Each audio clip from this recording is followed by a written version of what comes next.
Oh, thank you, Microsoft. You Bunch of giant bums.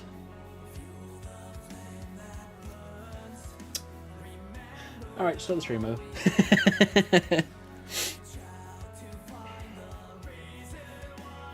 Anyway, we will not count the last 5 minutes.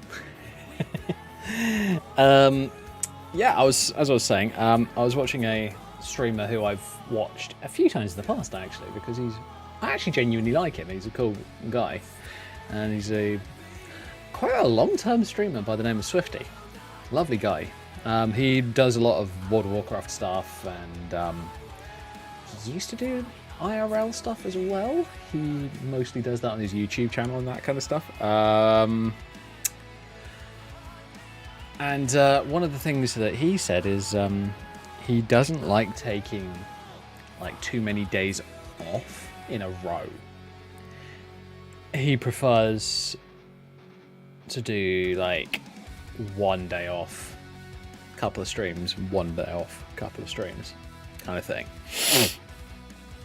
And I think I understand why he says that, because honestly, the fact that I stream or at least I used to stream intermittently, like I used to do like Monday, Wednesday, Friday, and then maybe a weekend day.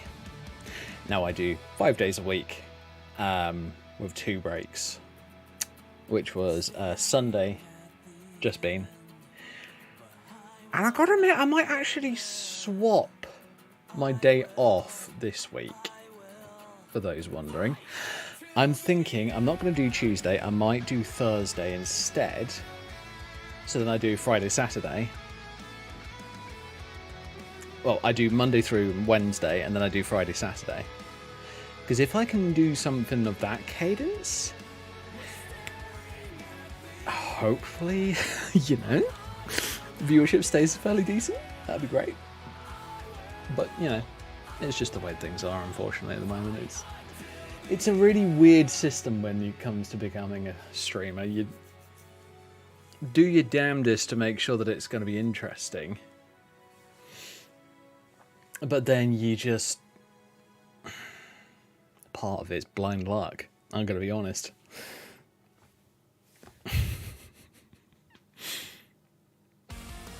You guys can't see this. I'll tell you what. Okay, I'll show you. So I got my dinner. I decided not to cook tonight because I was feeling lazy. So it's a sandwich. And I put my snacky bits on top of the sandwich, and I'm just like, why did I do that? Simple. I wanted to save space on the plate. I'll tell you what. Screw it. I'm going to be naughty and have the snacky bits first. Because why not? Oh, nom, nom.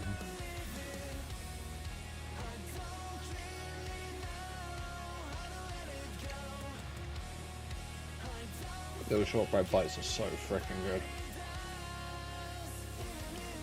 Right.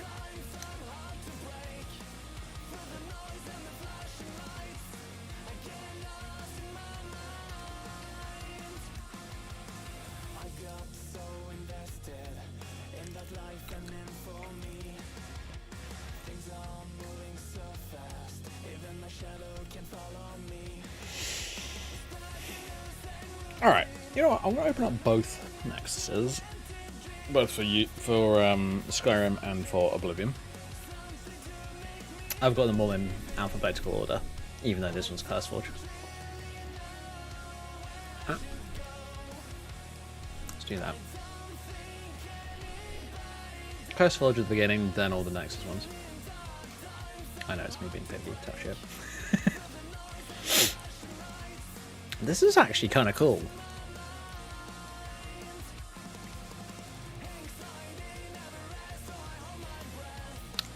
Ooh, there's a few mods here that might be interesting to have a quick look at.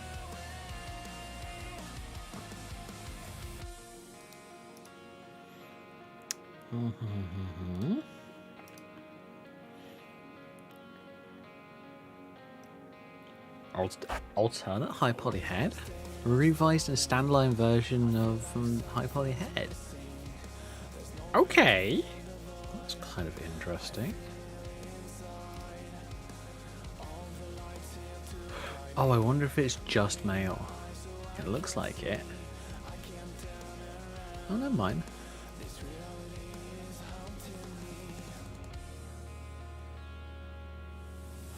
Alright, I'm seeing a little bit of change.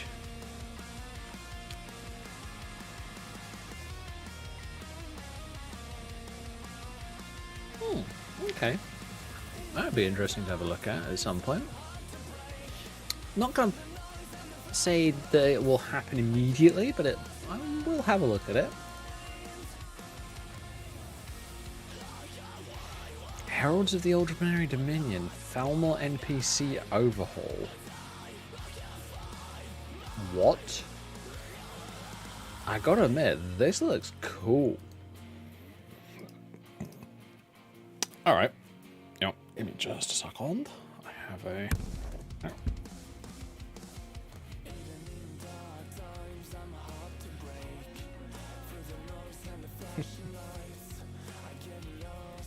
Oh my god.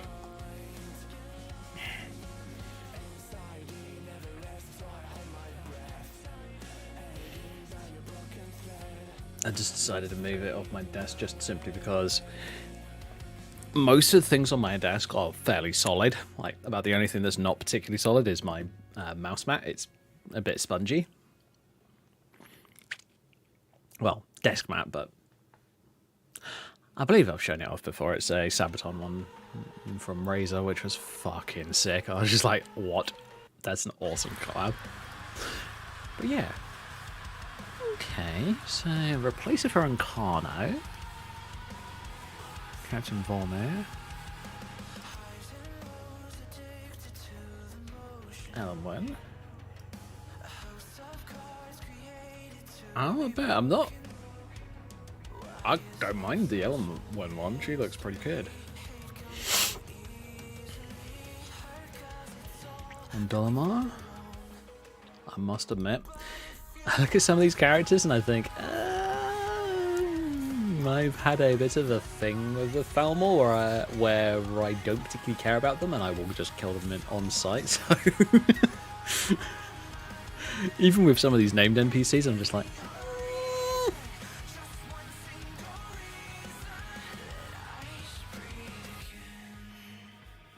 I must admit though, with Falmor characters, I kind of wish that they're a bit more clandestine, rather than just, hey look, we're elves in armor dragging away some poor bastard of a Nord. I kind of like it if they were, like, more of a boogeyman than they are, because they don't feel like that much of a boogeyman, they just feel like bullies.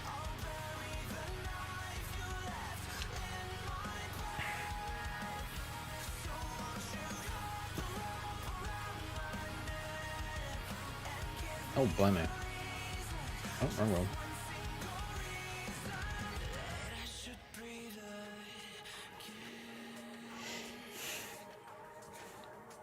I'll tell you what, even compared to last time I streamed, so on Saturday, my ears have gotten a lot better. Thank God that ear infection is going away.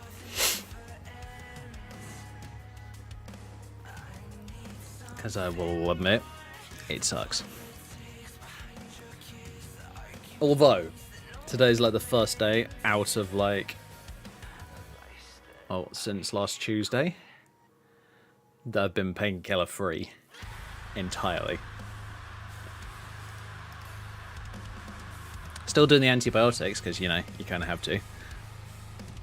But I am completely painkiller free, which is really nice. And for those wondering, it's this here.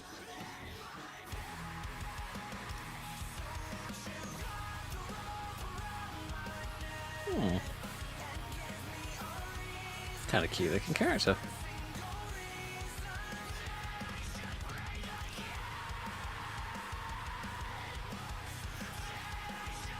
I almost... That's something I might consider doing in the future. I almost want to grab one, maybe two of these mod lists. The massive ones that people have built over the years. and test them out for myself rather than looking at third-party videos for them. Because I think that would be really interesting. Only problem is hundreds of gigs worth of data. Now I'm just going to have a quick look at Oblivion's Nexus, simply because I want to know how much is going on here. Because here's the thing, I will only consider covering Oblivion mods if there's enough mods going around. Like, if I'm constantly getting, hey, this looks like a really cool mod. Whether it be in my YouTube feed, whether people be poking me and telling me. If you guys want to, please feel free to. Best place to do that is on my Discord server, which is always linked below.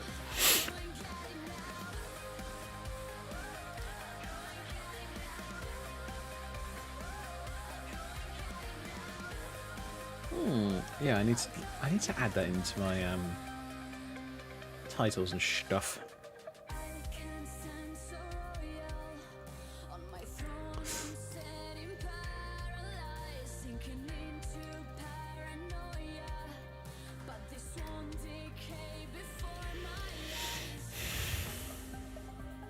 Now, unfortunately, currently the only real link to it, to my Discord, is on my Twitch, so that's the best place to grab it at the moment. I will make sure to update it for the next stream.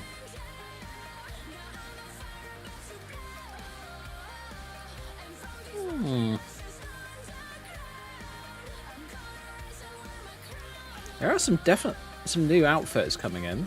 I mean, standalone Breton Hero outfit from ESO. Pretty cool. Updated version of Umbra.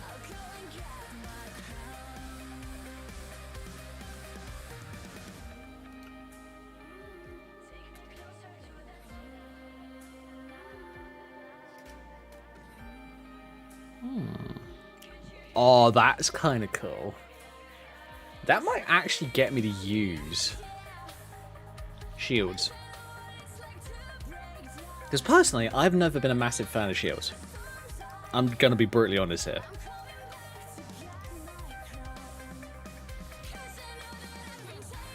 But the idea of having a parrying weapon, I really like that.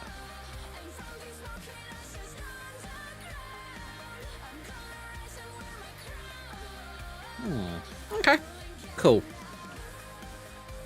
So there's not a huge amount going on, but it's definitely ramping up, so I'm happy on that front. Okay.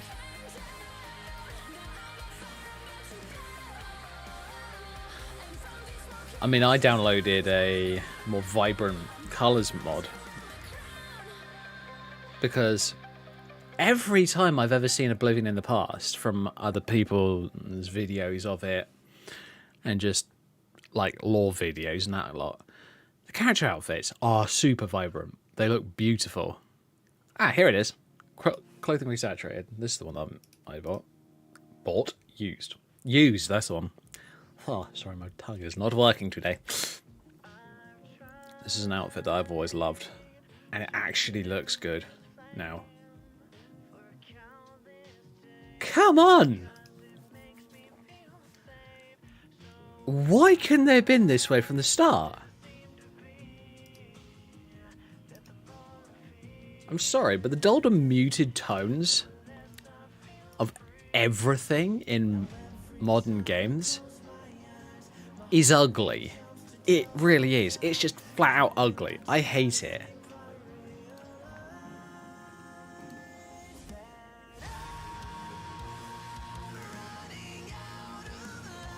Right, anyway.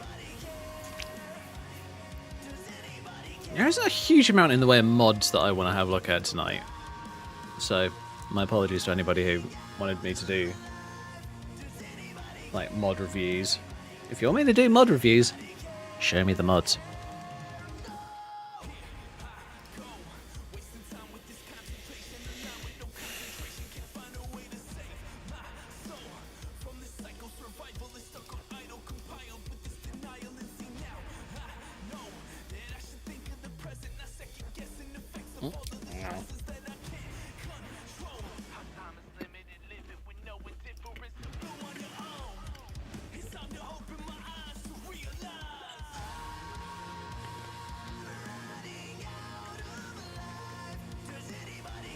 So yeah, whilst I was offline past couple of days,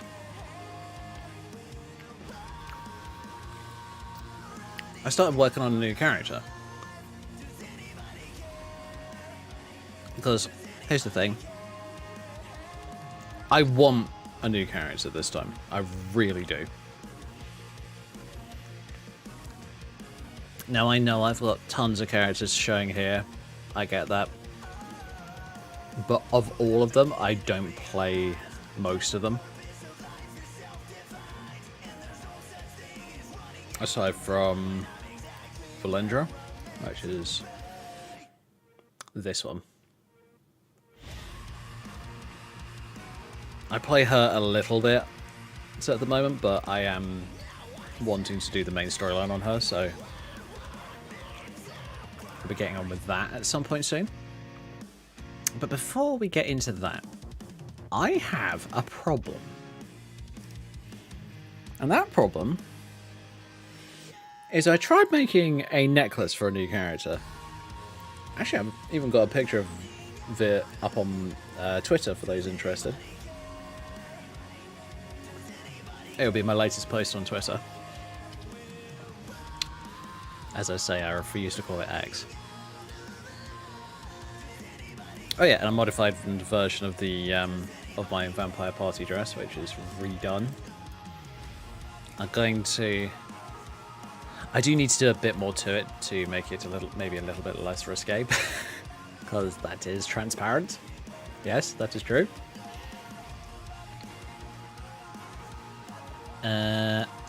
But yeah, I'm going to go to where is it?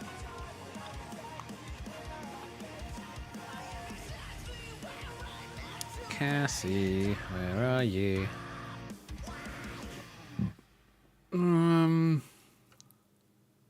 Necklace V2, here we are.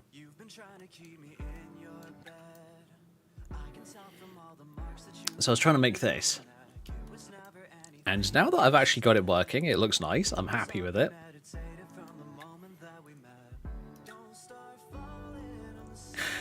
Here's the thing.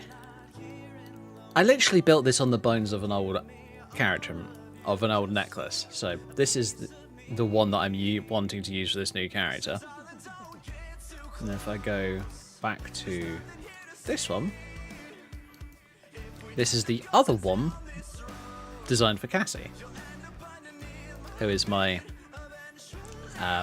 rogue character that I really actually want to go and play at some point. Because that's her entire thing. She's your sneaky, pretty naughty little pocket raider, shall we say. But yeah, with this one,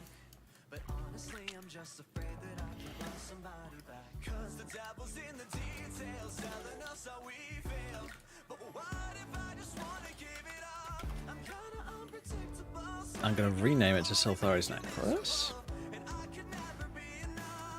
And we're going to call it S Necklace. So that's all I'm changing. So just the naming. So hit save.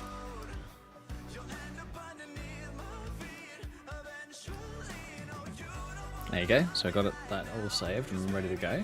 Perfect. Build.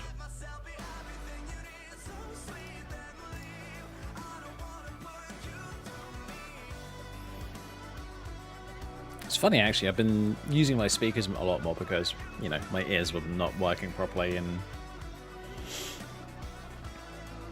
it didn't feel particularly comfortable to have anything over my ears at that point. So, as I say, I've been using them for several days. Now I'm switching back to using headphones. I'm just like, this is comfortable again. What is this heresy? It was kind of weird. I was just like, huh, okay, cool.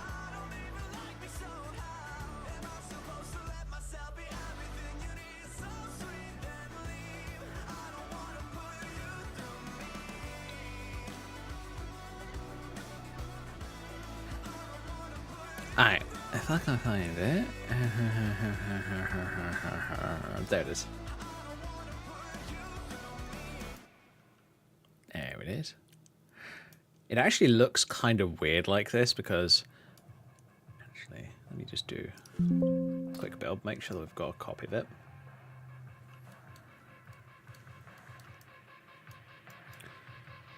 If I hide this part, it looks a bit off. That's because this mesh is not only shrunk to fit a neck, because it was originally a belt that's designed to go around kind of your waist. So it's sort of, now that it's shrunk to fit around a character's neck, I also twisted it about 45 degrees to the left, so to this side, because I wanted it to look a little bit more different, and more interesting.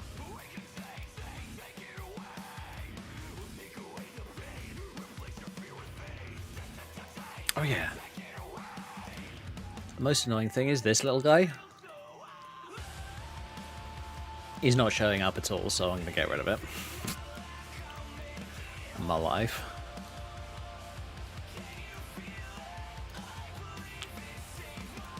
But yeah, it works. I haven't even sorted out the vampire bite marks yet. Although, to be honest, I haven't done any pictures of the character yet, so it doesn't overly bother me. One of the things I will say, though, with scars and that kind of stuff, if you're using the scar slider built into Skyrim, don't do it until you've fully customized and sculpted the character. Because if you don't do it until then, when you turn on the scars, basically adding in that mesh level, it will conform with whatever modifications you've already done. Makes it a hell of a lot easier. I actually want to... What was it? DX Necro? Ooh, that's a thought. No, not yet. Stop it, Tom. Save that. Yeah, all slot 35. Using NPC and spine and head bones, because that's literally the thing with bones and that kind of stuff. Is spine 2 will do your lower neck kind of area, so up to about kind of here, and then the NPC head node will do basically everything from there to the top of your head. And how I worked that out was I tried to set this bow here, which is a little bit crooked. Let's try that. Yeah, that'll be fine. And I tried to do it, to weight it so that it was only on spine 2. It didn't work properly. It was like floating out in the middle of nowhere, and I was just like, that didn't work.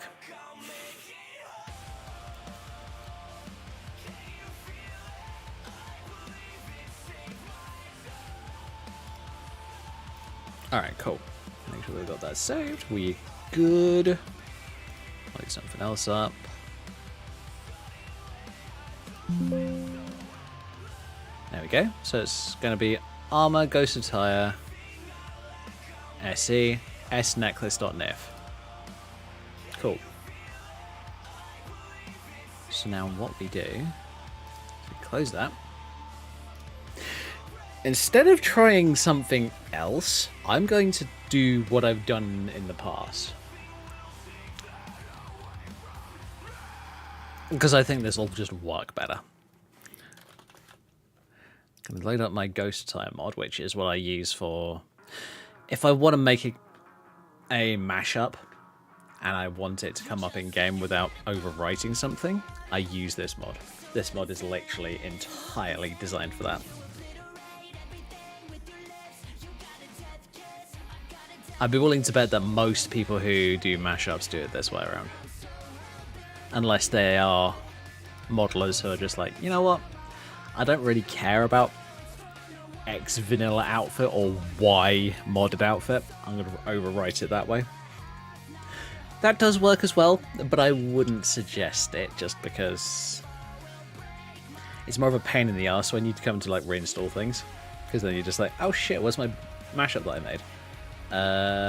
You overwrote it. That's where it's gone. So it's gone in the bin.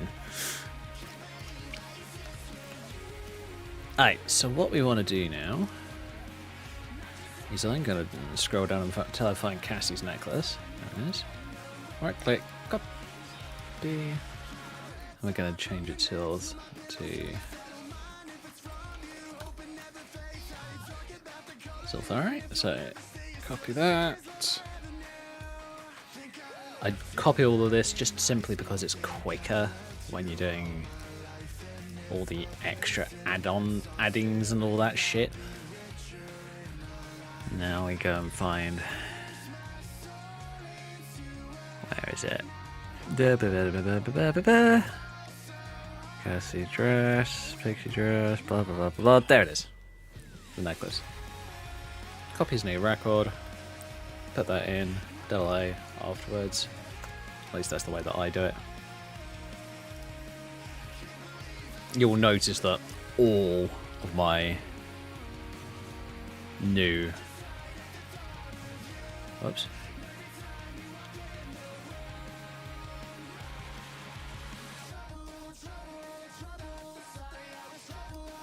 Okay, form ID.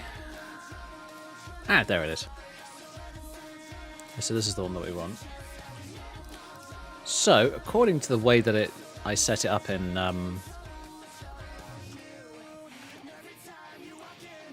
Body Slide, it's going to be S-necklace. So that should be fine now. And one of the things I'm actually going to do is I'm going to copy this. I'm going to close armor add-on, go back to armor.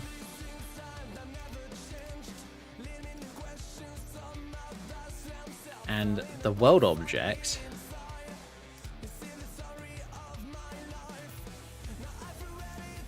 I'm going to replace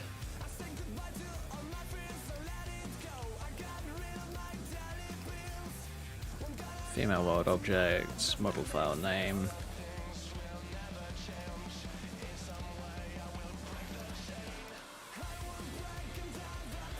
And then we're going to change this to Sulfurite necklace. There we go, done. So that should be all right, and I can just rename it to Sulfurite necklace.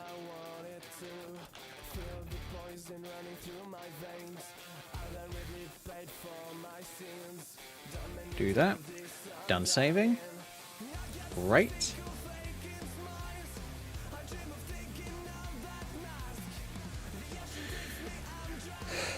The only issue with SSE Edit is you have to close it if you're running it through Mod Organizer in order for any changes to show up in-game. I've found that out the hard way. When I was trying to modify it, I was trying to add in a new outfit item, I saved it, left it open, opened the game, and it wasn't there. Which is a little bit panic-inducing, but, you know. You need to learn these lessons occasionally. You really do. It's just one of those things where you just need to just get on with it.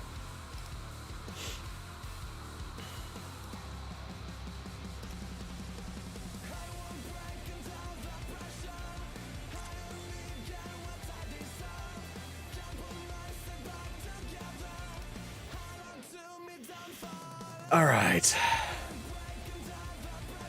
Please say that our little bug fixing effort is actually going to work.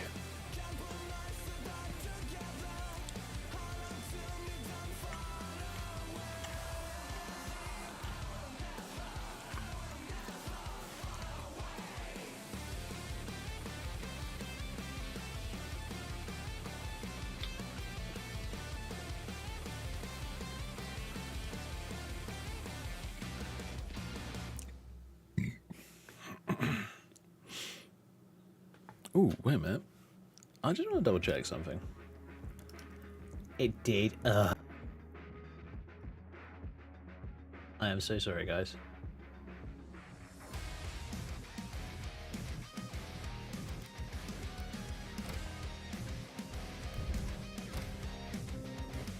My noise gate got turned off. And it keeps getting turned off.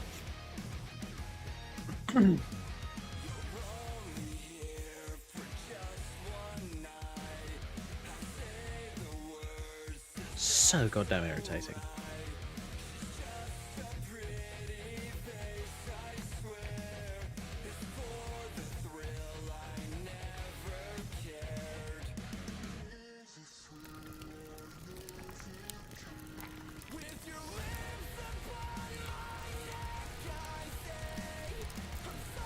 Okay, so the necklace that Sylph is wearing currently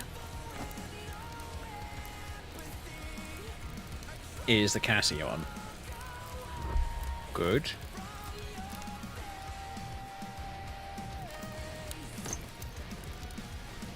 Oh, there we go, we saw it.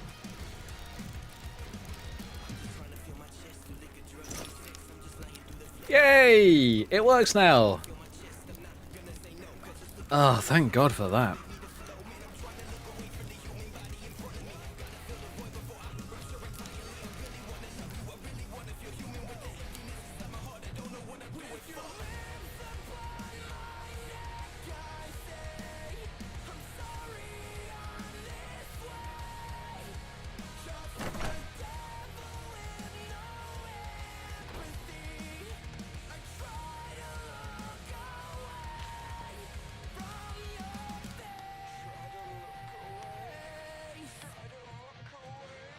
Dude, put some bloody clothes on.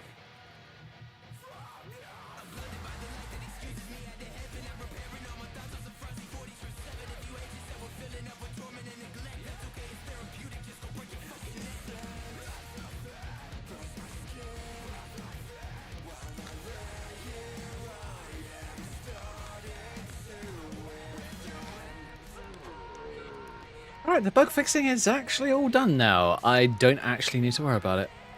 Because the necklace is now actually around her bloody neck. Yay! Tell you what, if I take off the Ava hair just for the sec. Or Eva hair, I don't know.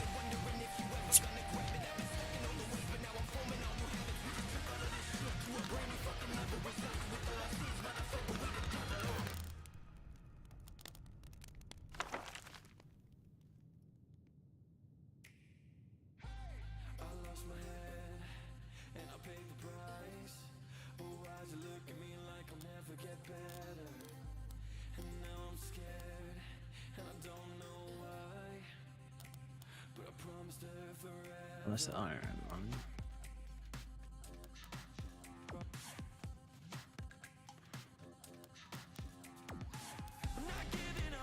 Oh man, I'm going on memory with this character's appearance.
Oh yeah, I'm kind of loving the way this character's looking.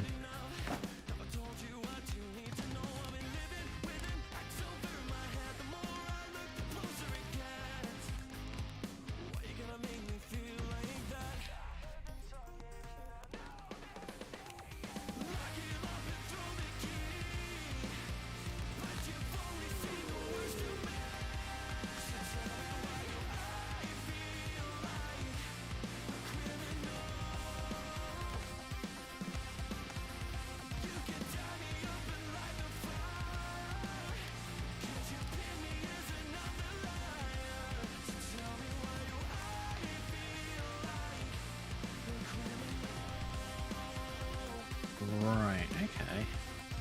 So this idol that my character's using at the moment, don't get me wrong, I like it, but it's... For me, it just happens to be the same idol all the damn time.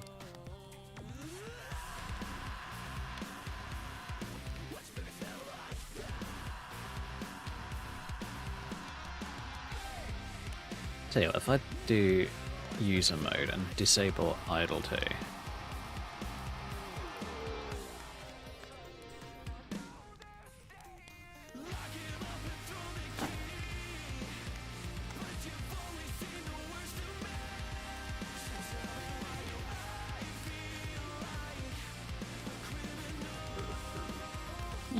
Weird. Okay, fine. I can't remember vitals later.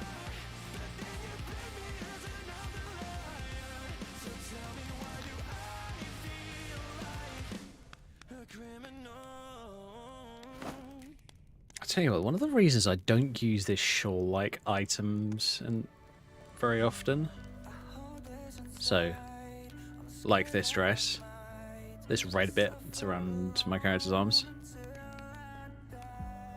is because if they're fully animated like this one, they can either be super laggy or they can collide with themselves so much that you're just like, knock it off, this is getting ridiculous.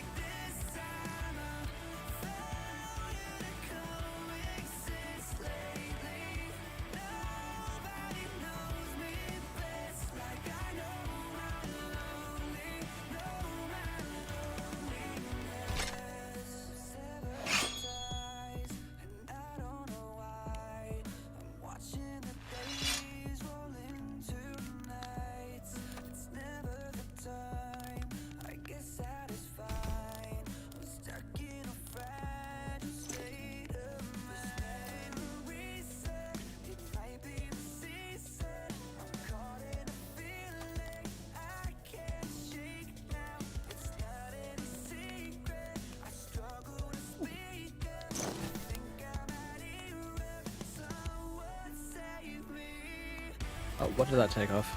Oh, probably the fur. I'm actually oddly fine with that.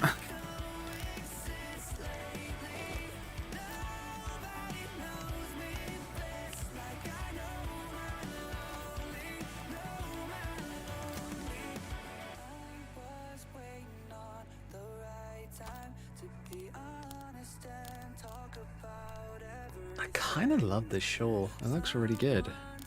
It's... I gotta admit though, if I'm just ever going Monday. to... Oh. Yeah. I must admit, if I was going to build purely lore-friendly outfits, like absolute lockdown on lore-friendly, no extra rubbish, just as lore-friendly as possible, I would probably use most of Ellie's stuff. Monday, but for RimWorld. Ah, fair enough, man.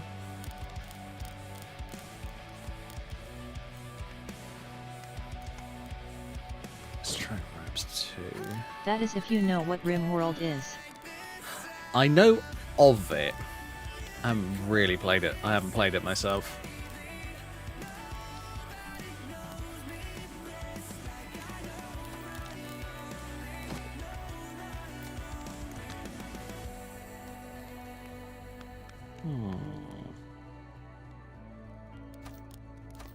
Let's try something else. It makes you think a little bit about the future.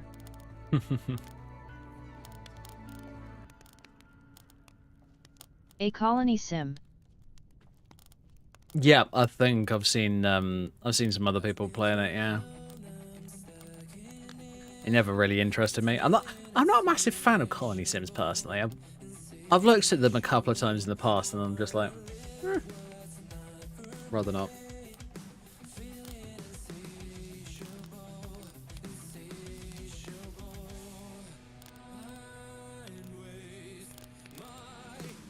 Right now my game is slow because it has to load like 300 plus mods. Well, that's probably why then. God, 300 plus, that's a lot.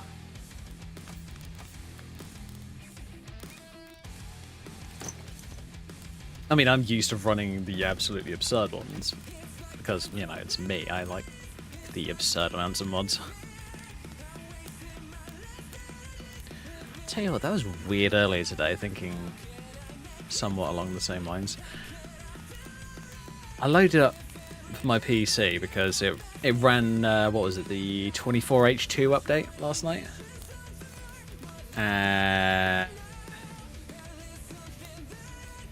My god, that took a while. I was kind of like, okay, cool. You good, computer?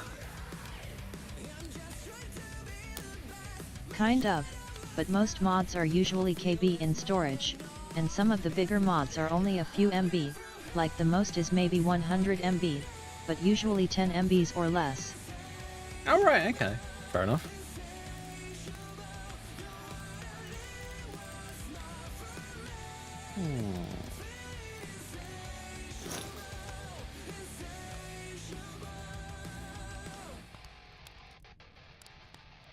Okay.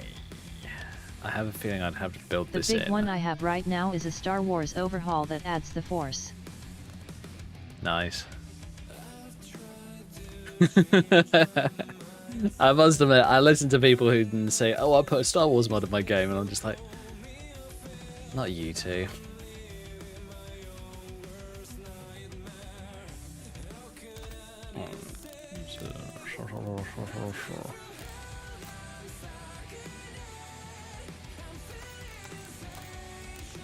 It's like there's this guy I've watched many times in the past.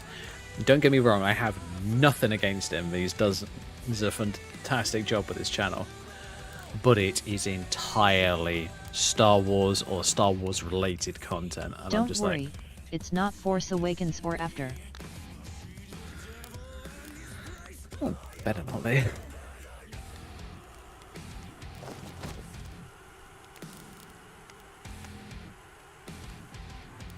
For those of you who don't know me particularly well, put it this way. I am not a fan of Force Awakens or After. End of. The only things that have actually been any good for me, in my opinion, is the Mandalorian, Book of Boba Fett, and Ahsoka. Those were all good. Those were all good for me. And if I had to rank them, it would be Mando, Book, Ahsoka.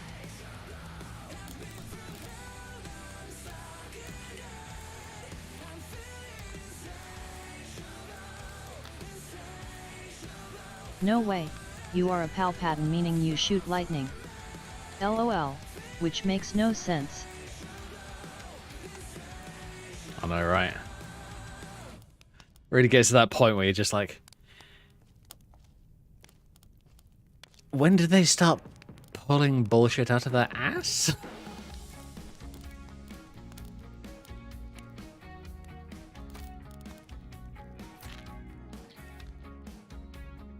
I'm gonna try something else. Not amulet slot. God damn it.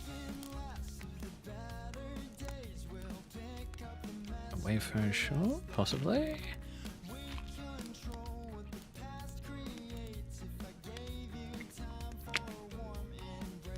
For those of you just joining me, first of all, welcome, as always. Second of all, I'm building out character outfits and stuff for a new character, so I'm trying to not give myself, like, good gear, but I'm also trying to make the character look cool. Because, you know, that's like half the battle when it comes to making characters.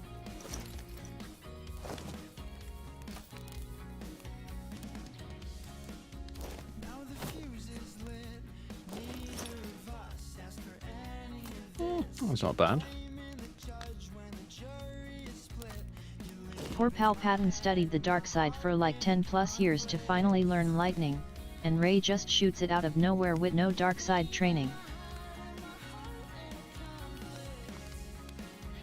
Oh, you got no disagreements here, mate. Absolutely none.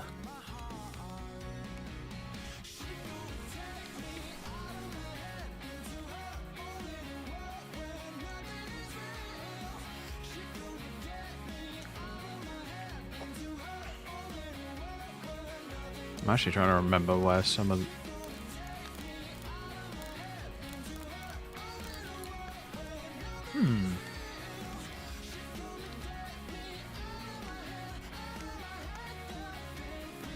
You know, that'll be fine for the time being. I'm actually going to get rid of the extra crap in my bag.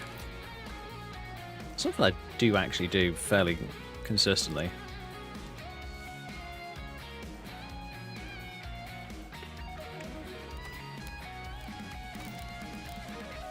And it really doesn't matter what mod you bung It's like into. learning the dragon tongue in Elder Scrolls lore, but you are not dragonborn and you accidentally shout for no reason without ever being taught. Mm-hmm. Yep. Oh, I completely agree with you, dude. Don't need that because of the party dress.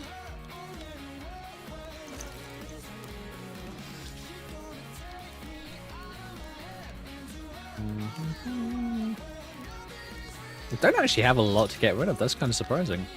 I actually thought I would. I liked Rogue One. True. Rogue One was really good. Not gonna lie. I know some people might disagree with me, but I loved the Solo film as well. Personally. I really loved that one. I actually need to get my parents to watch it at some point. Because I don't think either of them have watched it.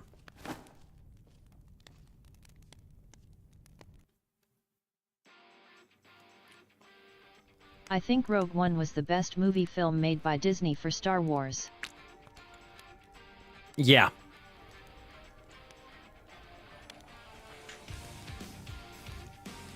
I can't get over how much I like this. Because it makes complete sense for this character. You have to make a modified version at some point. The only issue is this. All this fucking stupid... Rogue One, then Han Solo, and the others are just extra paid DLCs that don't have bugs patched out yet. Very true.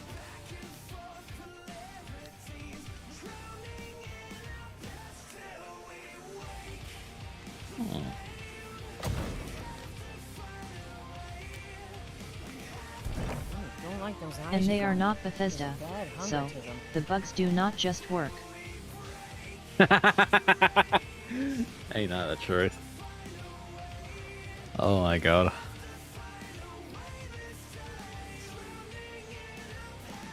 Heard any rumors lately? Have you seen that Shrine of Azura? They say the Dark Elves any built it rumors after they lately? fled from Morrowind. People say there's someone in Riften that can change your face. Make you look completely different. You believe that? How do you feel about Oblivion Remastered? Oh, Oblivion Remastered. To be honest, to get me to play it more, I'm gonna need more mods. Honestly. I'm looking for work. Got any leads? Here, take a look at this. Some of the Jarl's men came by and left this bounty letter. Order time. Okay, cool. See ya.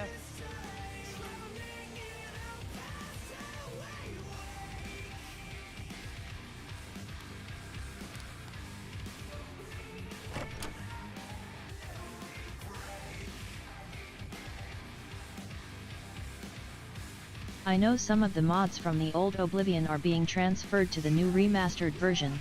Of course they are fixing some bugs and glitches that are occurring, but besides that they are doing it. Oh, I know, yeah. I've seen some actual proper standalone like armors and weapons which is kind of cool. Not many, but I've seen a couple.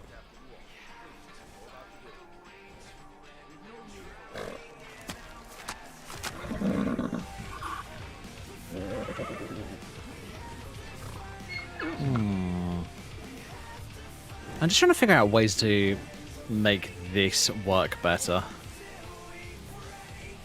Because obviously the billowing and going all over the bloody place is even a better stupid. company is that the Skyblivion mod team all got a copy of Oblivion Remastered for free. Wait, they did? Dude, that's fucking epic! I have to admit, I do wonder how much is like Bethesda and how much is Microsoft saying, hey, you should probably do this, and then you could probably curry some more favor.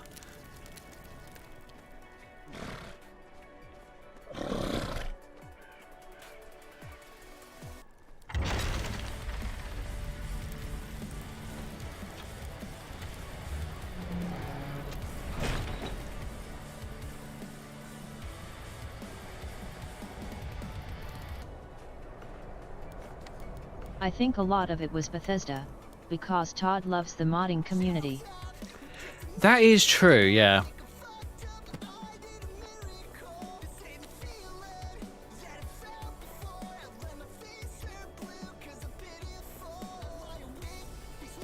Unlike some other companies. Mm-hmm.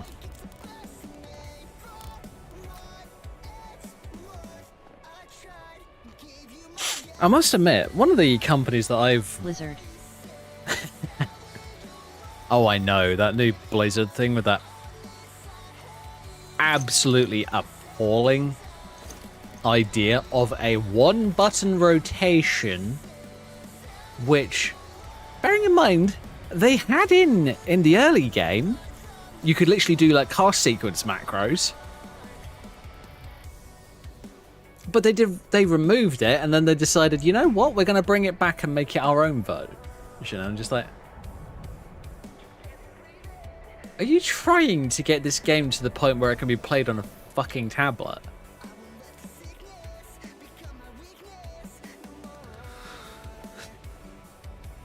I'm not a fan of that, personally. They want it to be played on a Nokia. Ain't that the fucking truth?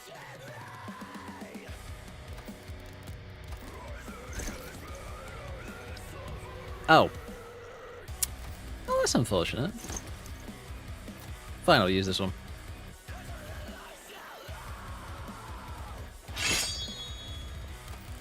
Spiders. Lovely. Alright, fine.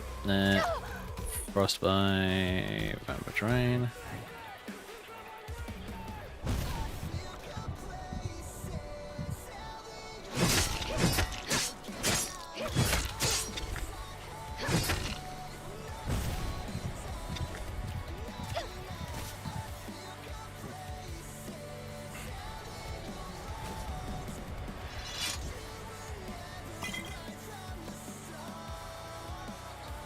Yeah, that was actually me being rude to...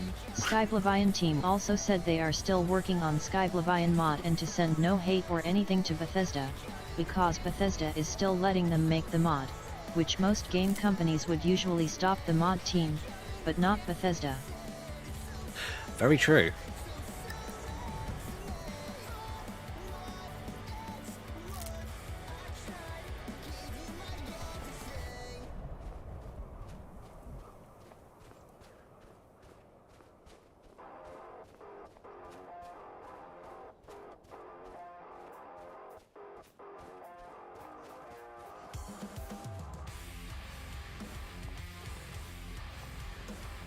Did you hear about GTA 6 getting pushed back to next year?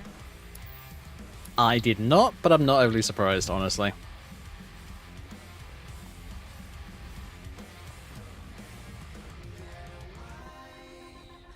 I must admit, whenever my parents go away on back to May holiday... 26th, 2026. Wow. Yeah, I must admit, whenever like my family goes away and it's just me and the cat, I genuinely turn the radios off completely. I don't put them back on until they get back. Because I don't want to Bethesda listen could to half of never. it. Kappa, just don't look at ES6.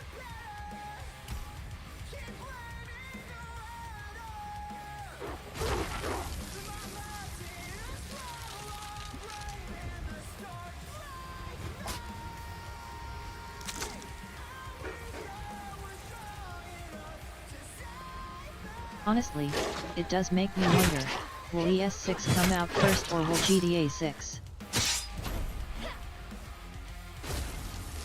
Honestly, I kind of agree with you. I do wonder.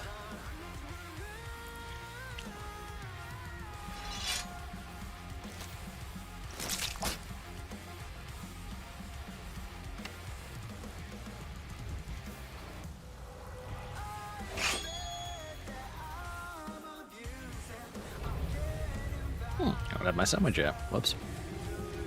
Just not having that in my.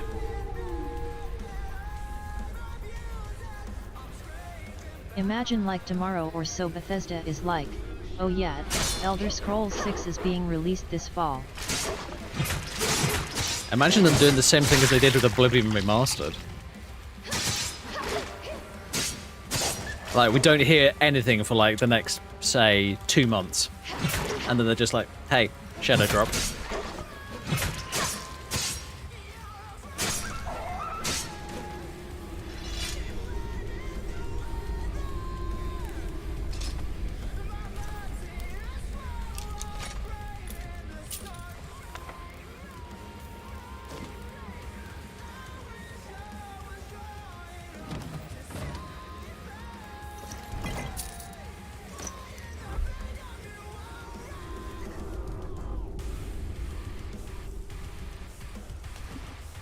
Honestly, if ES6 does drop and is a good game, I can see it winning Game of the Year. Oh, definitely. Yeah.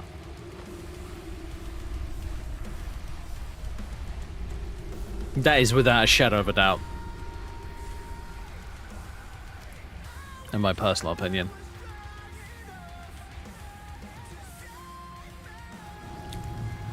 I'll tell you one thing that really surprised me in Oblivion Remastered, though. My character, I got pretty decent acrobatics, I think it was. It was either that or athletics. About a 20-year-old game is winning Game of the Year this year. Love it. But yeah, I don't know whether it was athletics or acrobatics, but there is a dodge in Oblivion.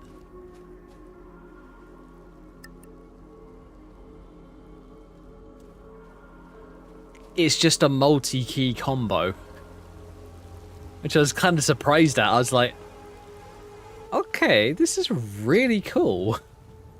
This is a fucking 20-year-old game, and it's got a dodge. Skyrim never did. Spell crafting.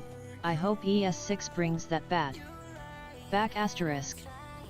I actually need to play that game a bit more. I wanted to just go through. I wanted to basically go through the Mages Guild and do all that stuff on my Elder Scrolls character. Sorry, my Oblivion character.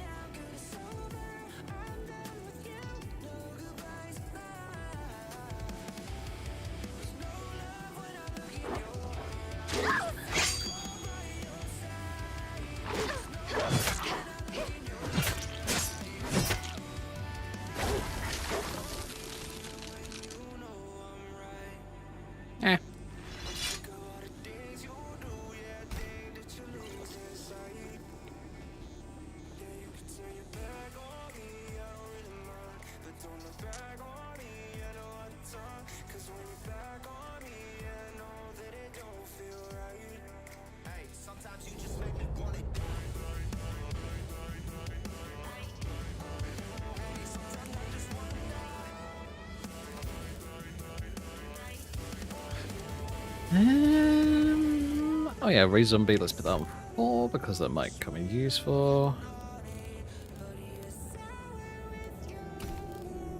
Eldritch I was Blast. waiting for my game to finish loading so I can add stuff. I heard other type of music thinking it was your stream to just realize my game has been finished for like 5 minutes. Oh, come on, really?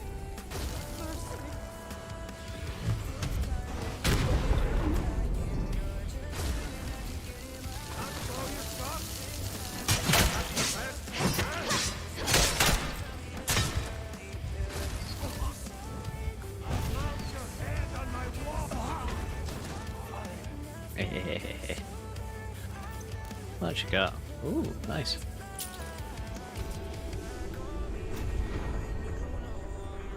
Ah, crap! Out of Magica. I'm actually thinking I might put a mod in because I like that system in Oblivion where you cannot level up unless you sleep. I kind of love that. I might put that mod back in for my game.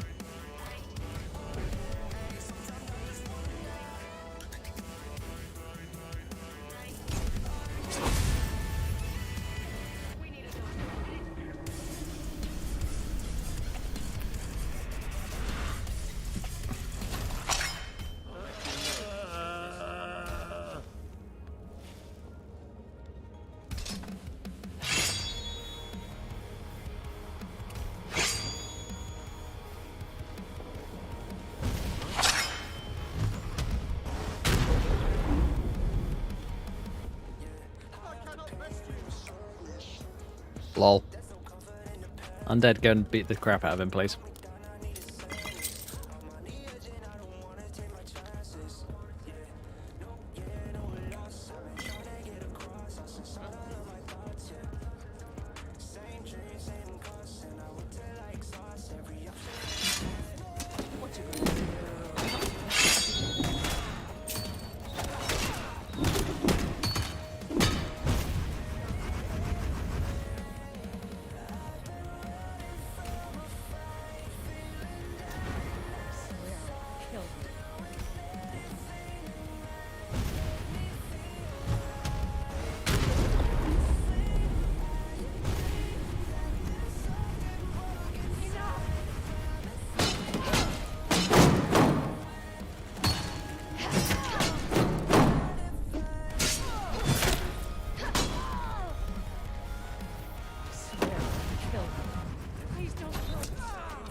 Eldritch Blast to the face.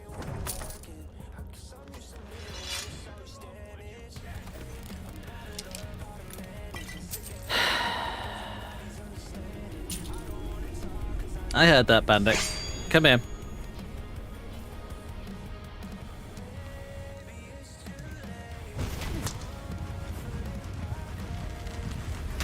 And I've been seeing a lot of people realizing how many things we are missing in modern games compared to older games like Oblivion. Mm-hmm.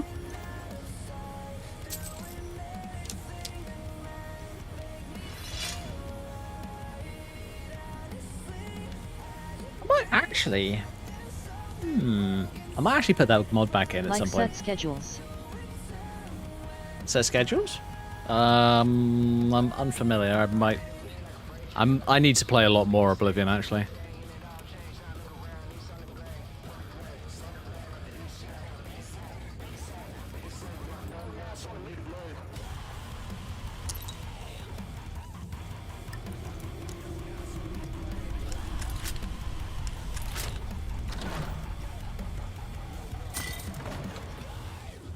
Wait a minute, Condramora Assassin? Hello? Even Skyrim has schedules, where the NPCs walk around and do things during the day and night, go to their home or wherever they sleep.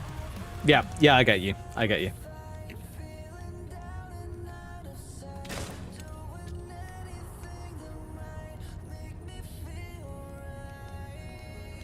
Right, I'm going to sit here for a sec. I'm actually going to turn the ambient sounds down because holy shit, they're loud.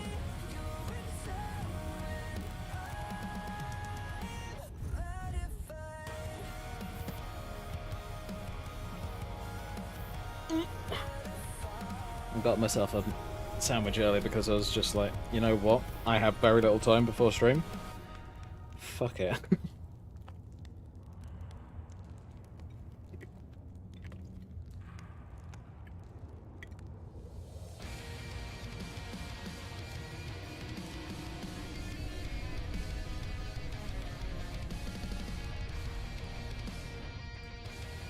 And me being me, I forgot to frigging cut it, so it's now falling apart.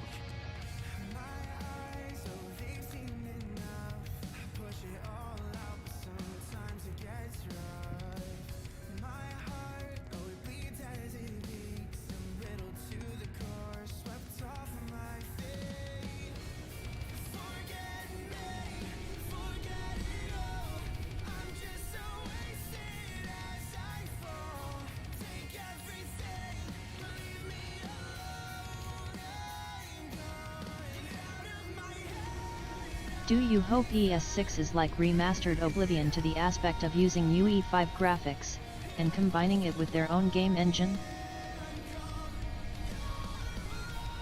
Honestly, now that I've seen it happen, and I've seen what it looks like, yeah. I do.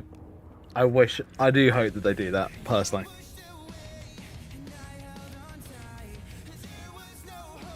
Because I think the creation engine is great as is, but I do feel like its graphical side could do with a major update. Imagine UE6 comes out and Bethesda just uses that.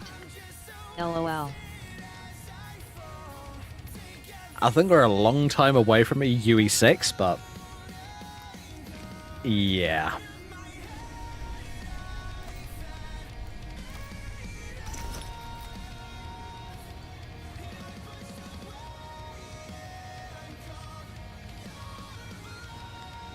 We are longer for a ES6 remastered. Oh god.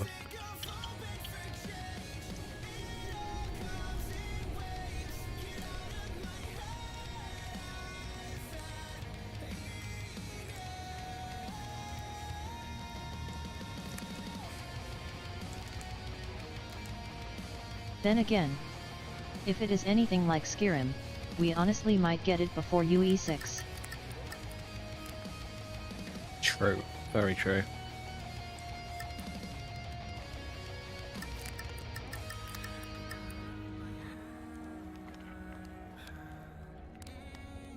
I tell you what, thinking back to the game, back to the characters. What's next? Next year Skyrim remastered? Always possible.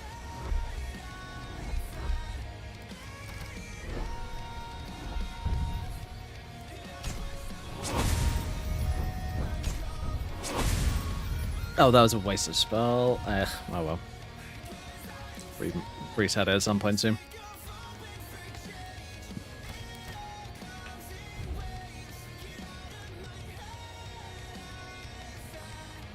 Alright.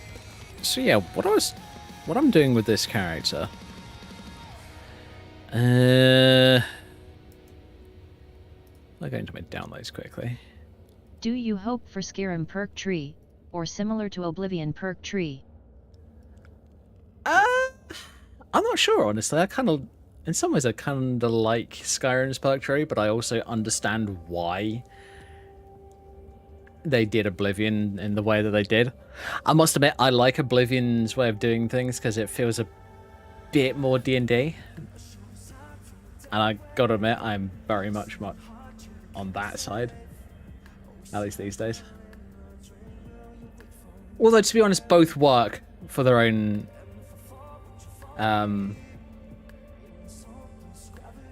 they both work in their own very distinct way, honestly, in my opinion.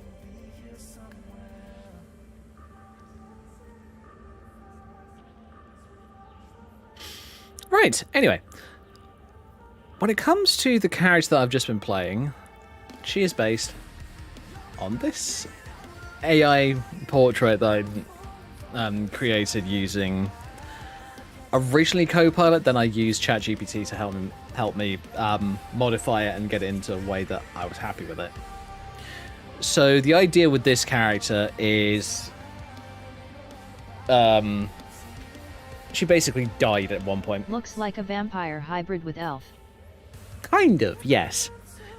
The idea that I came up with was a character had... The idea is the original character had died.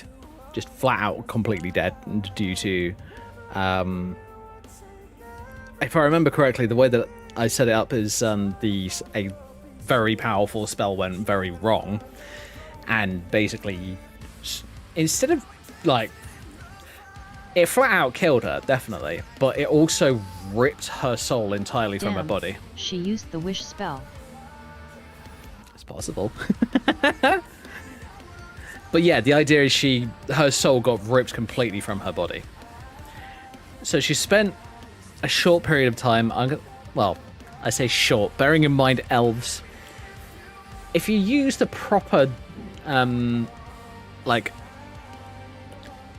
age of elves, you're looking at probably several thousand-year lifespan, because you know that's just how it works in most settings.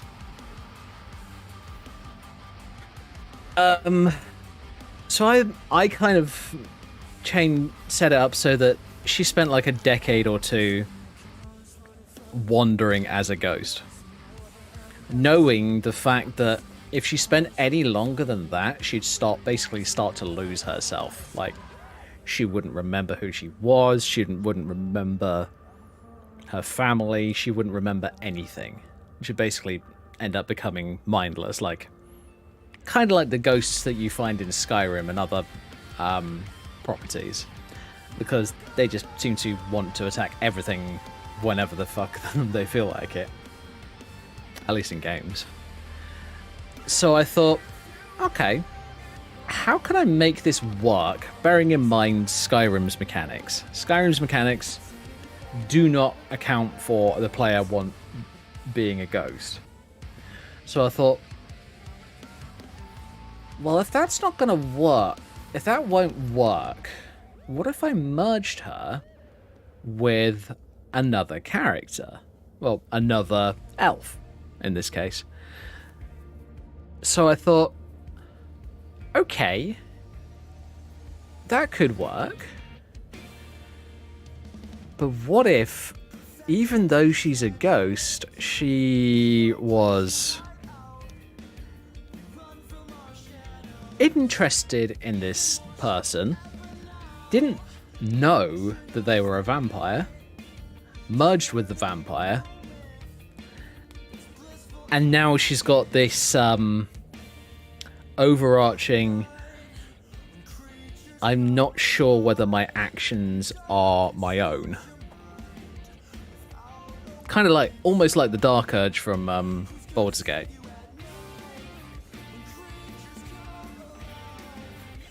But the idea is she actually is able to, like, push away some of those feelings if she wants to. Or she can just completely give in to them and if she's in trouble. That's the entire idea behind it.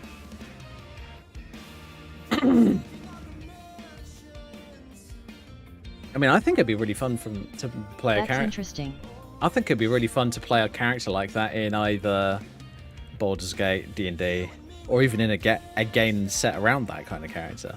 I think that'd be really fun. Because you'd have the moral choices that everyone seems to love in D&D and Baldur's Gate.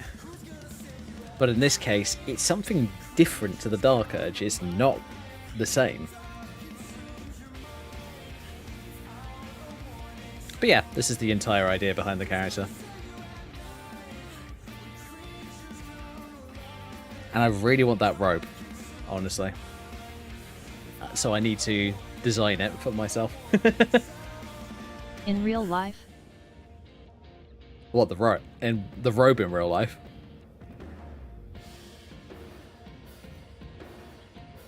The robe.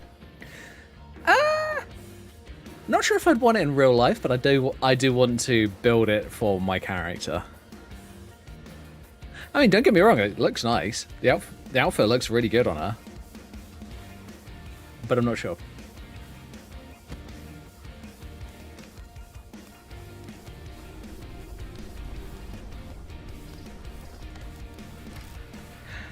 But I'm thinking... I have Ariel, who is a character that I've played a lot. And when I say a lot, I'm not kidding. And for a long period of time, I just didn't use her. And I just thought, I could basically still keep the same thing. It would have to be like D&D, or something, because LOTR elves cannot die from old age, but they can die from being killed or something to that degree. Yeah, that's true. I'm thinking kind of just super long-lived, honestly. I don't think I'm actually going to start a brand new character, though. I think what I'm going to do with this character is I'm going to save her as is, and I'm going to transfer the entire idea and use it as the background for Ariel, my other character.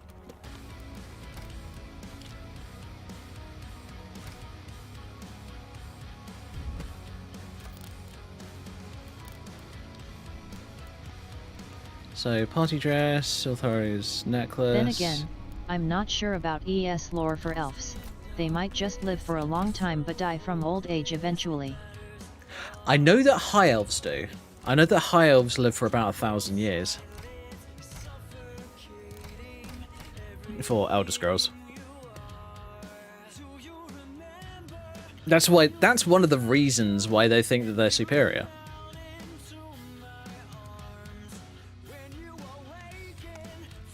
But it also doesn't justify them being dickheads to every other race.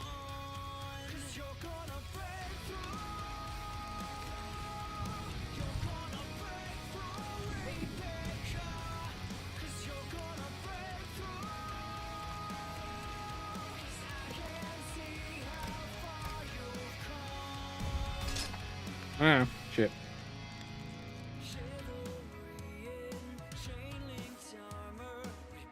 What are we gonna do?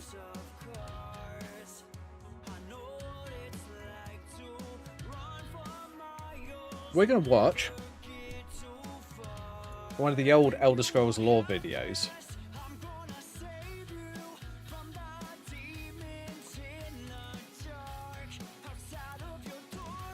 Her soul could have been transferred into an item, and is slowly corrupting the vampire that wore it because of the magic she was casting on it, trying to make it so the necklace made her live longer, but instead her life essence was transferred into the necklace.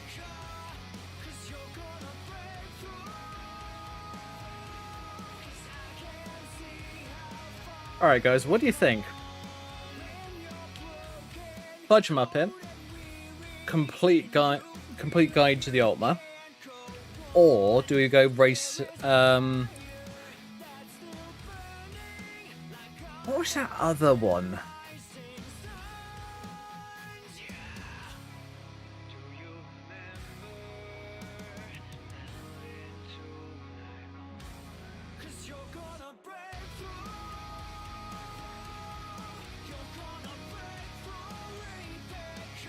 LOL, so many Fudge Muppet videos. He is I a know. great ES YouTuber, same with ESO. They are. Fudge Muppet are multiple guys. Fine, do Altmer.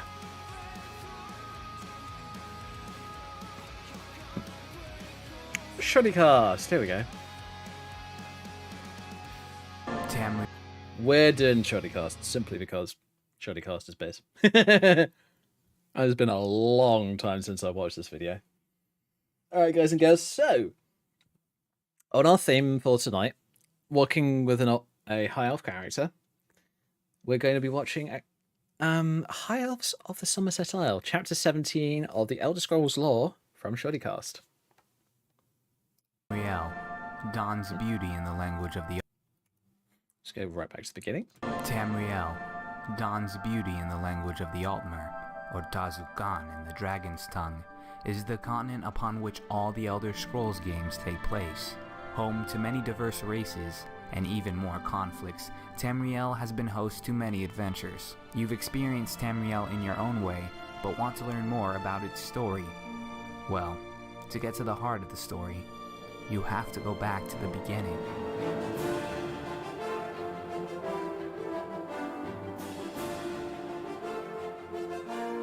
Woo.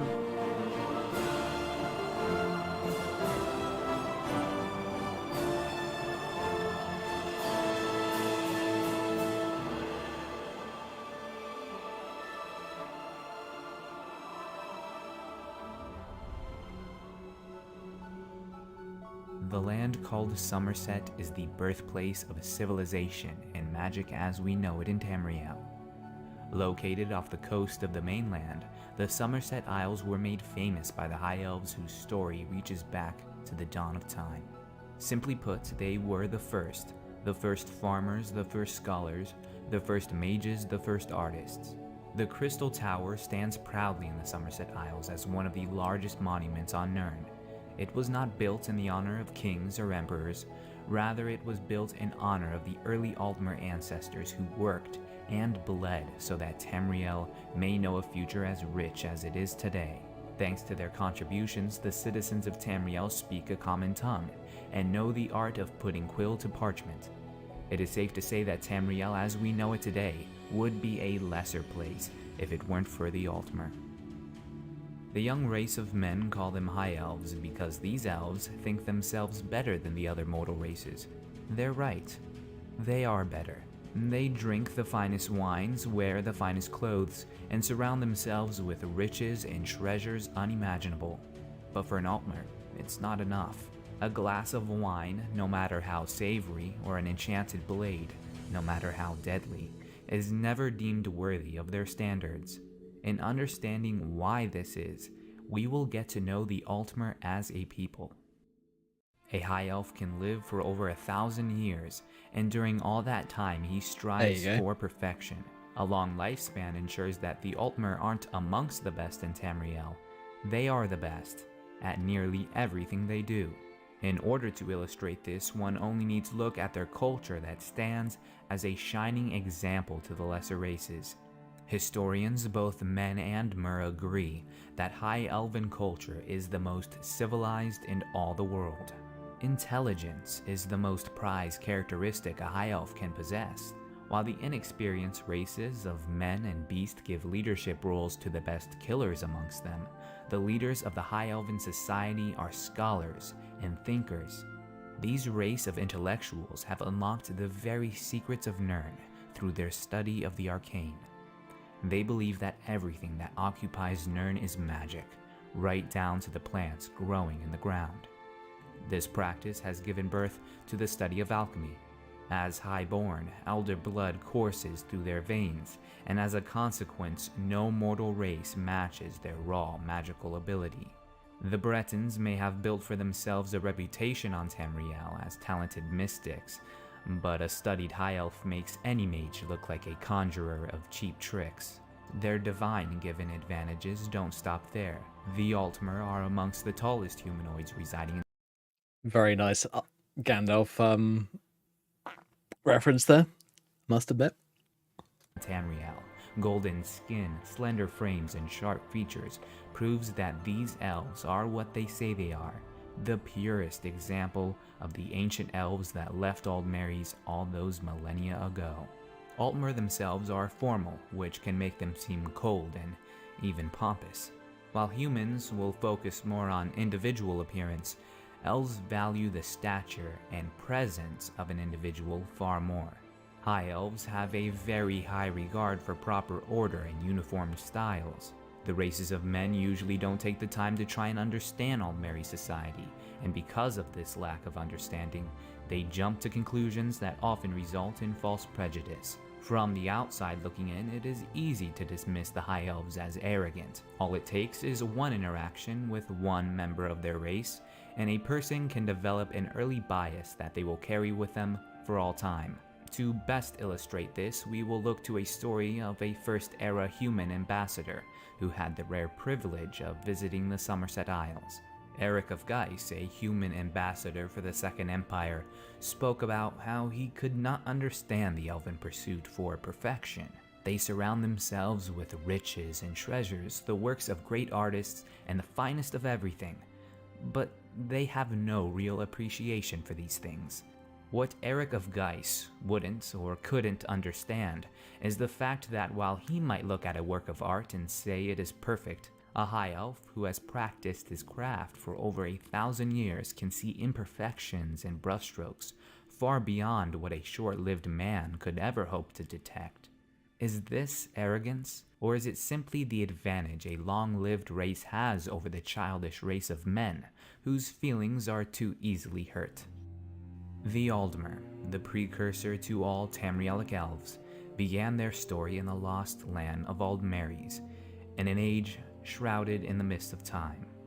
We may never know why the ancient Aldmer decided to leave their home behind them, but eons ago they arrived in the Somerset Isles, and Tamriel would never be the same. The Tamriel these elves... Honestly, I think it's probably because they're such perfectionists that they did all that they could in their homeland to, you know, make it as quote unquote perfect as they could. And then they either met that for a period of time, or they mucked something up so badly that they thought, ah, shit, well, we need to go and find a new place to try and to make perfection. Elves discovered was very alien to the Tamriel we know today. In their ancient tapestries, the early Aldmer settlers depict the Somerset Isles as an untamed land full of now extinct creatures like men made of stone and giants taller than trees. And judging by these ancient records, we can assume that the early Aldmer must have been warriors of superior skill and tactics in order to defeat the many strange civilizations that called Somerset home before them, like the Khajiit of Elsewhere and the Red Guards of Yakuta, who the elves have not yet met. Their civilization was very advanced for its time. Early Aldmer society was built around agriculture and equal treatment of its people. Note that equality, however, only extends to their people. Even early on in the evolution of their society, the elves kept slaves in the form of goblins, who the Aldmer used to perform jobs beneath their pedigree. Gradually, over a long period of time, their society grew too big for its own good. A hierarchy of classes began to form, which is still largely enforced in Somerset to this day. At the top are the wise, teachers, and priests. Below them are the artists, the princes, and the warriors. And lastly, we have the landowners, merchants, and workers. The religion of the people also changed because of this massive shift in their society. As highborn children of the godlike Aedra, the Aldmer worshipped their ancestors, but no longer did the Aldmer worship their own individual ancestors. Slowly and gradually over time, the Aldmer formed a religion that revolved around the most powerful and well-known ancestors, Akatosh, Mara, and Stendar, all of whom are now worshipped as the divines by man, elf, and beast. Aldmeri religion forms the foundation for most of the other religious practices on mainland Tamriel, and thusly, it has been the single greatest legacy passed down to the younger races. That's the funny thing with that, I must admit. If you think about it, about the only quote-unquote god that's not an elven god originally is Talos. And that's the entire problem that the elves have. Talos, in their opinion, obviously is not a god because he's... Here's the thing, he probably wasn't an elf, which he wasn't at all. If I remember correctly, I think Type Perception was a Breton. I can't remember. I actually can't completely remember. But here's the thing. He's not a pure-blooded elf, so he's not worthy in the Thalmor, or honestly in any high elf's opinion, to be a god. Because if you think about it on the Altmer side, they're not worshipping gods, they're worshipping their ancestors. Although it took place over the course of thousands of years, the Aldmer were changing. An odd thing for a culture who prized stasis and unified order. A group of elders would rebel against this trend, calling themselves the Sigics and keepers of the old ways. They departed from the Altmer to settle in Artium, far away from what they called the corruption of elven society. The Sigics went on to do many great things and produce many amazing people, including Vanis Galerian, founder of the Mages Guild, the same Mages Guild that made magic easily accessible to the common man. The Psijics would go on to serve as advisors to both men and elves, and their wisdom has proven to be a valuable insight to man and mer alike. Their exodus from the Somerset Isles marks the first real record of elves splitting off from the original Aldmer that left Aldmeris, the first of many an exodus. It was about this time in the Merithic era when Topal the Pilot, the famous Aldmer explorer, set out to map the mysterious land of Tamriel. His expedition spoke of a Tamriel untouched and untamed. To the west, deserts as far as the eye can see. To the north, mountains whose roots run deep and peaks reach high. To the south, exotic jungles teeming with intelligent beasts like the Khajiit. Tamriel, wildly beautiful in its own seductive way, was a land where even the lowliest among the elves could live as kings, given the determination.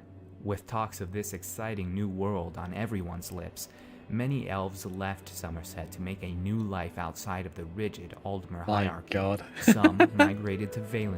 I must admit, looking at some of these, obviously with this lore series, they must have used probably Aldrim, so LE Skyrim, bearing in mind this is an 11-year-old video. So yeah, they used Aldrim Skyrim, so Skyrim when it first came out, and Good Old Oblivion.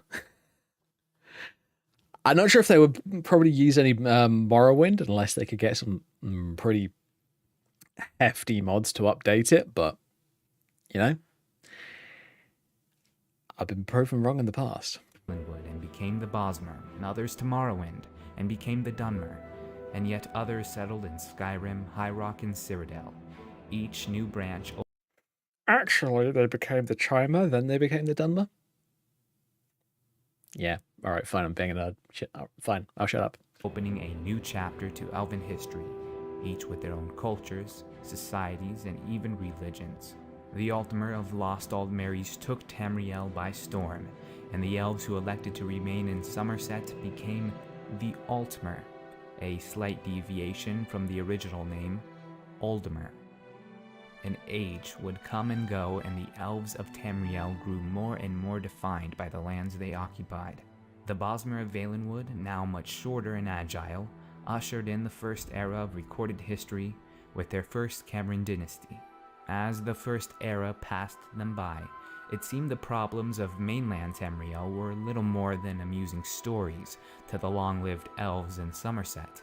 The Isles of the Highborn remained completely apart from the shores of the mainland, and as such, it served as a perfect buffer for many of the conflicts that were arising in Tamriel at the time. The rise and fall of empires, the battles between men and mer, none of these touched the Altmer. They had problems of their own. The Slodes of Thrace, physically unable to fight due to their massive girth, used necromantic magic and infernal machines to attack the Altmer throughout the First Era. Rumors say that the Slode were one of the original inhabitants of Somerset, and though they never succeeded in reclaiming Somerset, they waged a bloody crusade against the High Elves, which is still remembered today. To this day, it is on the seas that the High Elves excel in combat. There exist villages in the central valleys of Somerset that have never seen battle, but along the coast, it is a much different story. The Mormer were a group of elven exiles who relentlessly attacked the coast of Somerset in an effort to conquer the High Elves. Though they too never succeeded, they painted the coast of Somerset crimson throughout the First and Second Eras. Though isolated from mainland Tamriel, the High Elves most certainly had problems of their own, but none of these threats came anywhere close to the Daedric threat stirring at the heart of Cyrodiil in the later years of the Second Era. In this, Tamriel's darkest hour, Queen Aeren of the High Elves realized just how dangerous the younger races became if left to their own devices. Molag Bal's dark anchors mock the long-dead Aelids and the white gold tower which they constructed to honor the Aedra. Knowing this human blunder could not stand, the High Elves of Somerset called upon their cousins in Valenwood and the Khajiit of elsewhere. Together they conceived the first Aldmeri Dominion. The races of men had inherited Cyrodiil after the Aelids, and look at what they did to it. In their mission to put an elven emperor back on the Ruby Throne, the High Elves led the Aldmeri Dominion the only way they knew how, as talented sorcerers and wise tacticians, with their talented mages and gifted healers strengthening the ranks of every detachment. The Aldmeri Dominion enforced elven interests in Cyrodiil throughout the faction wars. Thus the Dominion thrived, that was, until the coming of Tiber Septim. It is now the dawning of the Third Era, and Somerset is broken. General Talos and his legions were enough to deal with, but the Altmer were forced to look in horror as man employed the help of an old Dwemer relic known as Numidium. With this ancient elven device, the Empire's legion swept over the Somerset Isles like a plague, and before long, the Elder race was made to answer to the juvenile race of mortals who had the impudence to impose their rule on a people far superior to theirs. The High Elves recall the Tiber Wars with great shame and horror. Even Tiber Septim himself acknowledged that the Imperial Navy stood no chance against the far superior Elven Navy. It wasn't until the acquisition of the Numidium that the Empire actually stood a chance, and even then the High Elves fought tooth and nail to defend Somerset from the Imperials. It is important to note that Tiber Septim's victory over Somerset did more to harm the High Elves than any conquest ever waged on Tamrielic soil. The pride of its people, Somerset's most important asset, was broken. For thousands of years, the Altmer have believed in their superiority to all the other races and cultures in Tamriel, and for much of this time they were right. But after the incorporation of Somerset into the Empire, doubts began to creep in. The High Elves, perhaps for the first time in their history, began second-guessing what it meant to be Altmer. Some positive changes that did come out of this was the acceptance of new cultures and races into their lands. On the other hand, it is said to have paved the way for the second coming of the Thalmor. The High Elves have been reluctantly serving under the Septim Empire for centuries, and although they secured the highest seats in the Elder Council, they still had to answer to a human emperor. The Oblivion Crisis at the end of the Third Era hit the Empire hard, and it did not spare the Somerset Isles. During this time of strife and chaos, a new incarnation of the Thalmor arose in the Somerset Isles, reportedly claiming to have saved the Aldmeri people from Mehrunes Dagon and his Daedra host. The Empire of Man had run its course. Its failure to protect Somerset during the Oblivion Crisis had proved that.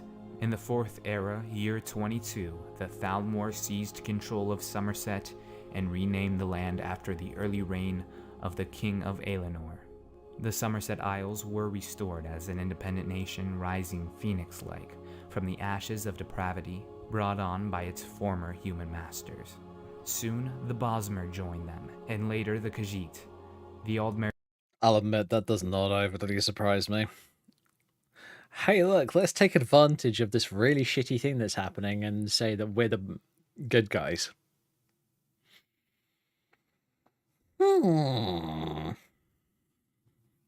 Does make me look at the High Elves sometimes and makes me think, why? What's the point? Dominion was born again, but the liberation of its own territory was not enough. The Thalmor wished nothing more than to see the elves restored to their former glory as the rightful rulers of Tamriel. It was elves that erected the White Gold Tower. It was elves that settled the land and bent it to their will in ancient times, and it would be elves who would endeavor to do so again. The Great War served as a message to the world, and no longer would elves sit on the sidelines of a history they wrote.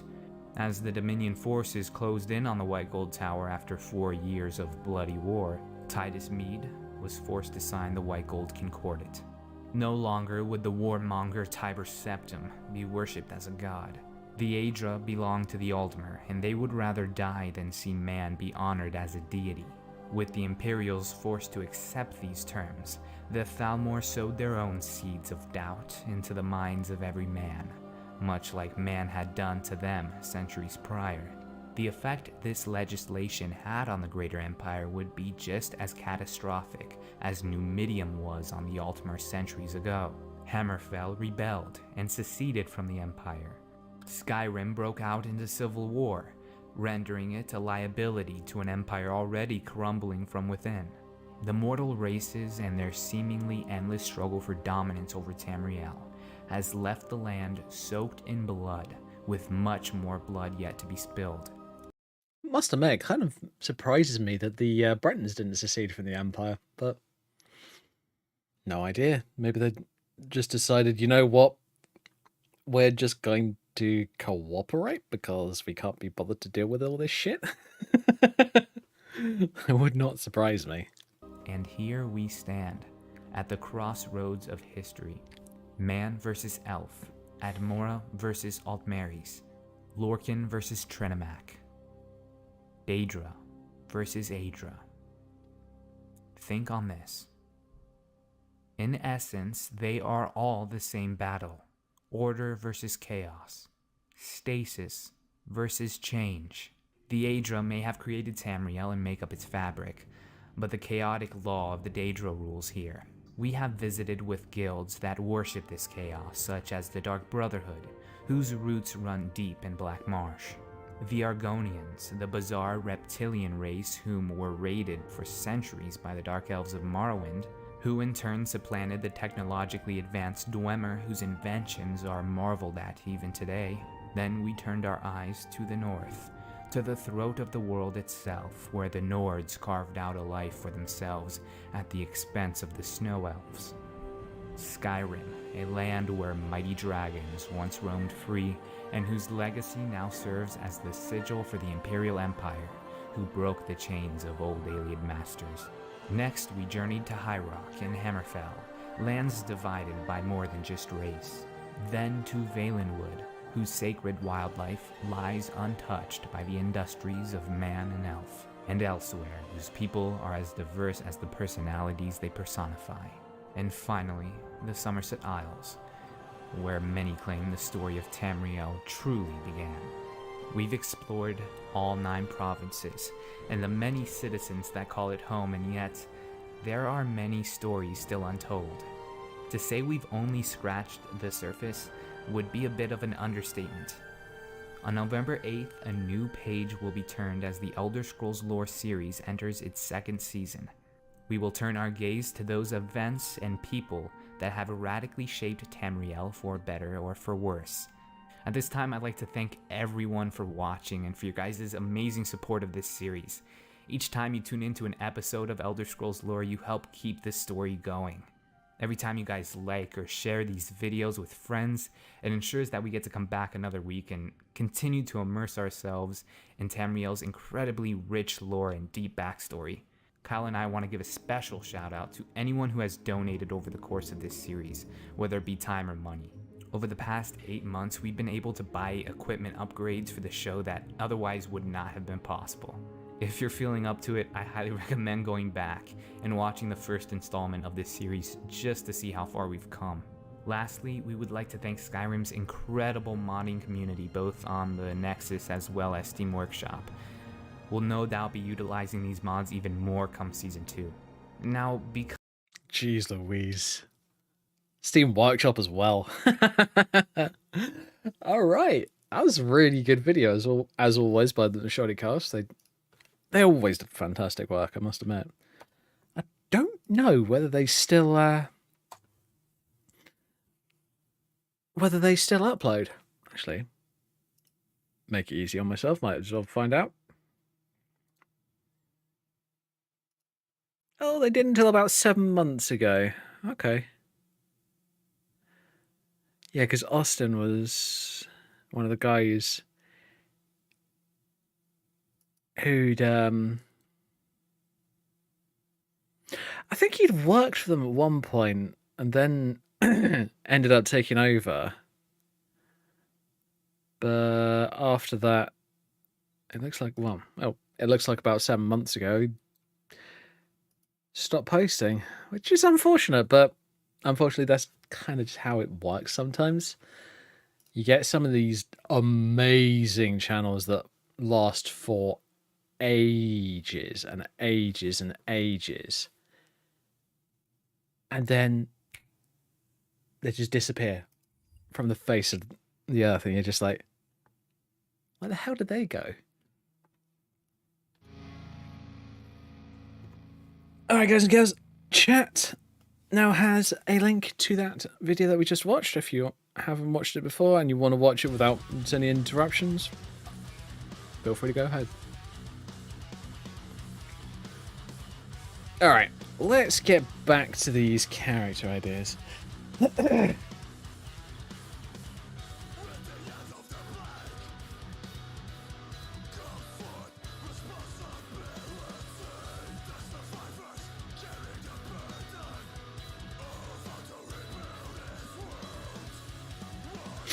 Yeah, I like Big Puppy's idea for the character lore.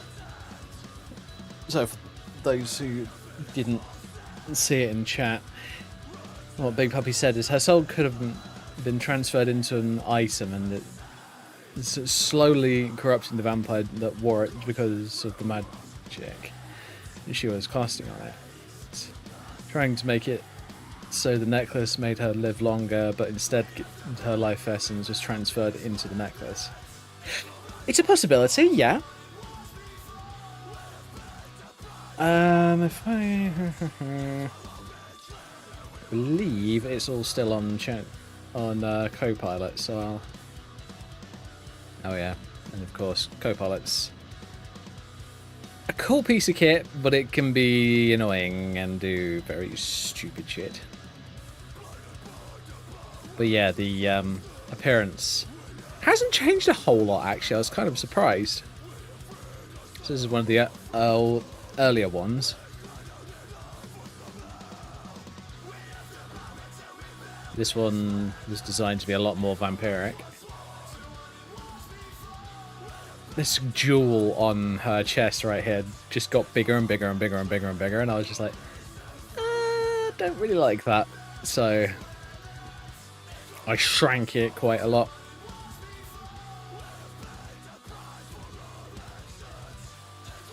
Here we go. This is one of the other ones that I quite like. I'm actually going to download it because I don't believe that I did. This is the original one that I got from Copilot. Oh, it's just like, this looks sick. This looks really cool. But I was just like, well, I was trying to consider how would a quote-unquote uncorrupted soul from a person who just died. They hadn't died to vampirism, they had died to a vampire or a werewolf or a Daedra or anything like that. They just died. So I thought, okay, hypothetically this soul is uncorrupted.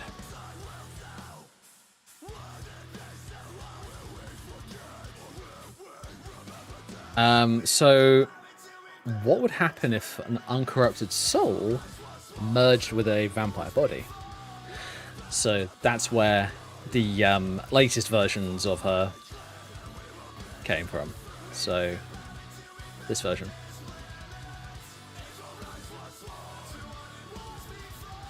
But yeah, I designed it in the way that I wanted her to be able to... I mean, here's the entire backstory right here.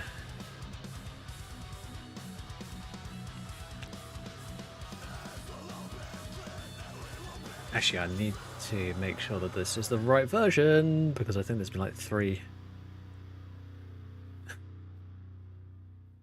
That's the thing with trying to design these character backstories.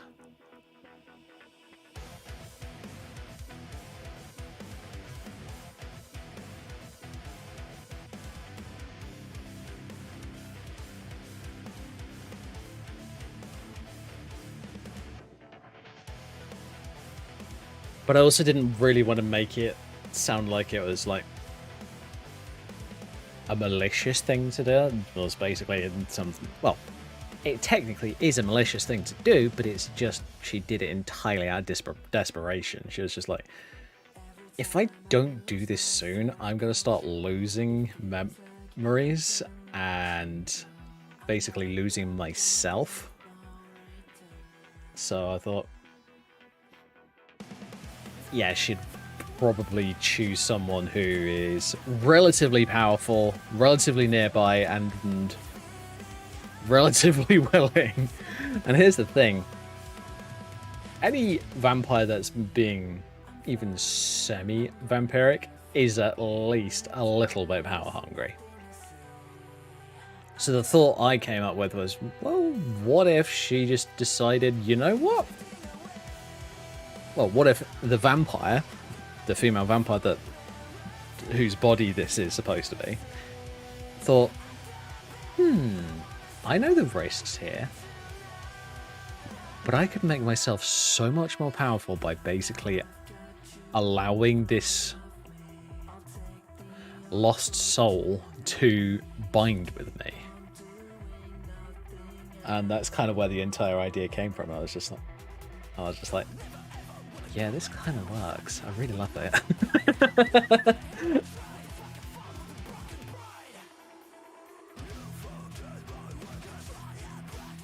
Alright, so we're going to go to Ariel's save. She might get a little bit modified at some point.